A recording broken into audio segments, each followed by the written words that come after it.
जी नाज़रीन, अस्सलाम वालेकुम। चार खबरें और चार बड़ी इंपॉर्टेंट खबरें आपके लिए लेके आए हैं, लेकिन उन खबरों को सुनने के लिए एक शर्त है। और वो शर्त ये है कि आपने ना थोड़ा सा काम आपने भी करना है। सारे काम मैंने नहीं करने, सारी खबरें मैंने नहीं सुनानी। आपने ना चैनल सब्सक्राइब कर लेना है और साथ ही आपने बेल आइकॉन का बटन प्रेस कर लेना है। ये मेरा वादा है, ये दो काम कर लें, फिर आप देखें हर वीडियो सबसे पहले आपकी दहलीज पर पत्थर दिल से पत्थर दिल महबूब आपके कदमों में। तो बेहतर तरीका ये है कि आप आराम से कर लें, वरना आजकल छापे भी बहुत पड़ रहे हैं। तो मेरा मशवरा ये है कि कर लें और बेल आइकॉन भी प्रेस कर लें। अच्छा जी, खबरें बड़ी ख़तरनाक हैं। ओए हो, एक दफ़ा फिर ऐलान हो गया जी, इस्लामाबाद मार्च करना है। जलाओ, घेराओ, तबाही, रौला रब्बा, क़यामत। और ऐलान किसकी तरफ से हुआ? जनाब खान साहब की तरफ से। अभी ऐलान ख़त्म हुआ था तो बात आ गई जी अली अमीन गंडापुर के पास। उसने ऐलान से बढ़कर एक और ऐलान कर दिया। वो ऐलान क्या है, पहले वाला ऐलान भी बताएंगे, दूसरे वाला ऐलान भी बताएंगे। और पेट्रोल की कीमतों में इजाफे का इम्कान है 16 नवंबर से। लेकिन पिछली दफ़ा भी इजाफा होना था, कमी हो गई थी। इस दफ़ा फिर इजाफे की खबर है, देखें अब क्या बनता है। Pak Bharat champions trophy, ICC बड़ी मुश्किल में पड़ गया।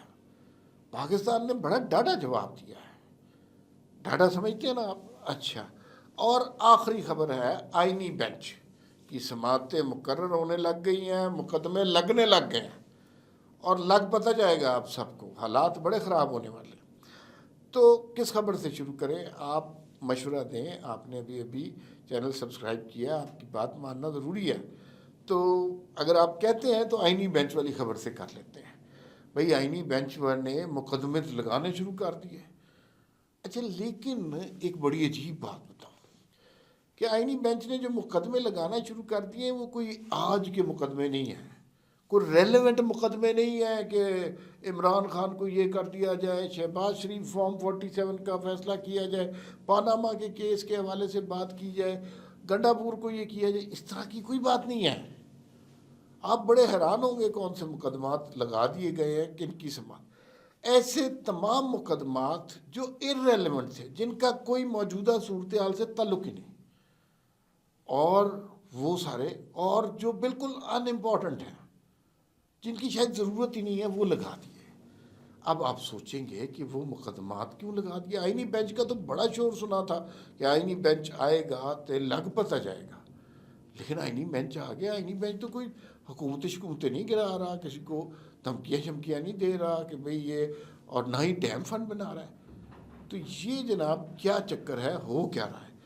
तो पता ये चला, जब कुछ वाकफान हाल से बात की तो गुफ्तगू ये हुई कि आईनी बेंच ने दो मुकदमात तो मुझे पता है। एक तो आरिफ अलवी की तैनाती का केस लगा दिया। आरिफ अलवी की सदर मुमलिकत तैनाती की, उस सदर मुमलिकत से रिटायर हो के पेंशन ले के घर जा चुके हैं, तो इस केस का क्या फ़ायदा? दूसरा उन्होंने लगा दिया जी, काजी फाइज ईसा जब बलोचिस्तान के चीफ जस्टिस मुकर्रर हुए थे, उसके ऊपर कुछ एतराज़ात हुए थे, उस एतराज़ात का केस लगा दिया। उन्होंने कहा आ जाओ जी, आ जाओ। अब आप सोचेंगे कि इस तरह के इररेलेवेंट मुकदमात को लगाने का क्या फ़ायदा है, इनकी समाअतें करने का?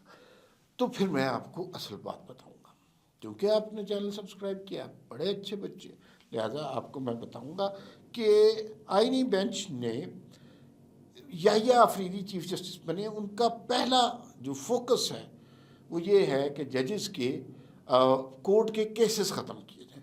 वो एक दिन खुद भी बेंच पे बैठे थे और तो उन्होंने काफ़ी सारे केसेस भुगता दिए थे। तो अब ये जो फजूल किस्म के केसेस हैं, जिनके कुछ जो रेलिवेंट नहीं रहे, काजी फाइज साहब चीफ जस्टिस बन के रिटायर हो चुके हैं, और आरिफ अलवी भी सदर मुमलिकत रह के रिटायर हो चुके हैं, पेंशन खा रहे हैं। तो अब इस तरह के मुकदमे लगे हुए हैं और ये पेंडिंग की लिस्ट में पड़े हैं। तो ये मुकदमे जाएंगे, एक एक मिनट के अंदर ये फारिग हो जाएंगे, ताकि ये मामले तो ख़त्म हो। और ये इससे पेंडेंसी जो अदलिया के हवाले से बहुत ज़्यादा है, जिस पर बहुत ज़्यादा शोर मचता है कि 21 लाख मुकदमे छोटी अदालतों में, 60,000 मुकदमात सुप्रीम कोर्ट में पड़े हैं, तो खुदा के लिए इन्हें हल करें। तो मुकदमे तो उसमें जेन्युइन कम होंगे, लेकिन ज़्यादातर तो ऐसे ही हैं। तो इनको अब ख़त्म किया करें। किसी ने कोई दरख्वास्त डाल दी, वो चल रही है चल रही है चल रही है, तो अब उसको ख़त्म करना चाहिए। और यहिया अफरीदी साहब का बड़ा ज़ोर है पेंडेंसी ख़त्म करने पे। इसके साथ ही जजेस की तनख्वाह में 14-14 लाख का इजाफा हुआ है, तो उनको अब काम करना चाहिए। अगर वो अब भी काम नहीं करेंगे तो फिर कब काम करेंगे? इतनी तनख्वाहें तो किसी को भी दें वो काम कर सकता है। तो लिहाजा उन्हें थोड़ा सा इस पर अब तवज्जो देनी होगी। लेकिन आईनी बेंच की पहली समाअतों से ये लग रहा है कि वो सारे वो इररेलेवेंट केसेस जो हैं, जो वैसे ही पड़े हुए हैं अदालतों में और एक नंबर के तौर पे हैं, बस वो कि इतने मुकदमा पड़े हैं, तो वो सारे खारिज करेंगे, ख़त्म करेंगे। और फिर मेरे ख्याल में उसमें से जो बहस तलब मामलात होंगे ग्रेजुअली उनकी तरफ आएंगे। सीधा ही नहीं, जैसे वो इमरान खान के दौर में कहते थे कि भाई पानामा का केस हमारे पास लाए ना, हम बताते हैं आपको कि करना क्या है। तो खैर ये बात हो गई जी आईनी बेंच की। अब ज़रा खान साहब के हवाले से फैसल चौधरी ने ये खबर दी है कि 24 तारीख को 24 नवंबर को इस्लामाबाद मार्च का ऐलान कर दिया खान साहब ने। और खान साहब ने कहा है कि ये आखिरी और हतमी मार्च होगा। अब होगा क्या, उसके बाद जनाब काफ़िले चलेंगे KPK से, उसमें अफ़गानी आएंगे, मार कुटाई और ये सब कुछ होगा। और ऐन वक्त पर अली अमीन गंडापुर सब गायब हो जाएंगे। तो फिर उन्हें तलाश करते फिरेंगे और ना कराची से कोई निकलेगा, ना लाहौर से, ना मुल्तान से। ये बस KPK से लोग आएंगे, हल्ला गुल्ला करेंगे और ख़त्म हो जाएंगे। लेकिन खान साहब ने कहा कि ये धरना भी देंगे और उस वक्त तक मार्च होगा जब तक उनके मुतालबात तस्लीम नहीं किए जाते। और मुतालबात ऐसे हैं जो तस्लीम कर ही नहीं सकती कि एक हुकूमत का फॉर्म 47 हमारा मैंडेट वापस लिया जाए, इस तरह की बातें तो ये नहीं हो सकता। लेकिन अली अमीन गंडापुर जलसे से पहले बड़ी बढ़ के मारते हैं। उन्होंने कहा खान साहब का हुक्म आ गया है, अब आप देखें करता मैं क्या हूँ। और उन्होंने कहा हमारी पूरी तैयारियां हैं, हमने सर पे कफन बांध लिए हैं।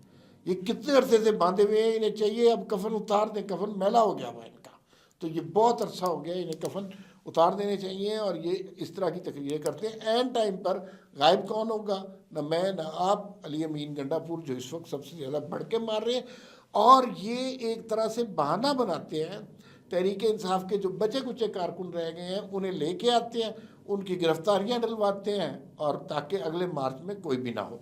तो ये इनकी स्ट्रेटजी है। अलीमा खान ने भी कह दिया कि भाई 24 नवंबर को फाइनल मार्च होगा और उसमें फिर देखिएगा कि फिर राज करेगी खल्क़े खुदा टाइप की चीज़ें होंगी। देखिए क्या बनता है।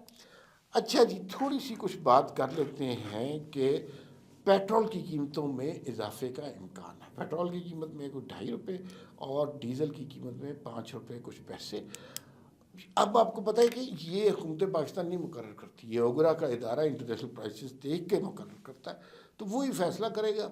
लेकिन कीमतें कम हों, पिछली दफ़ा मज़े की बात यह है, पिछली दफ़ा इन्होंने कहा कीमतें कम हो, ज़्यादा हो रही हैं, लेकिन फिर कीमतें कम कर दी। अल्लाह करे इस दफ़ा भी ऐसा हो और कीमतें बहुत ही कम हो जाए। मैं तो कहता हूँ पेट्रोल मुफ्त मिला करें ताकि फिर आसान हो जाए ना सबके लिए।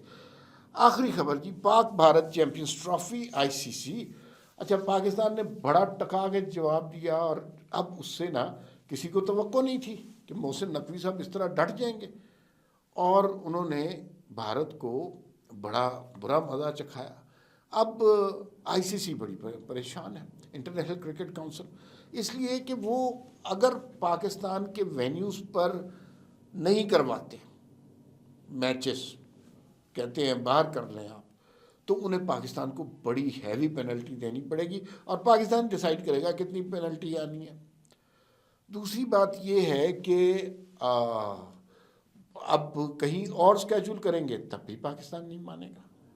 पेनल्टी एक तरफ से भी पड़ रही है, दूसरी तरफ से भी बहुत ज़्यादा रुसवाई हो रही है। और फिर पाकिस्तान ने कहा कि आइंदा वो कभी नहीं खेलेगा।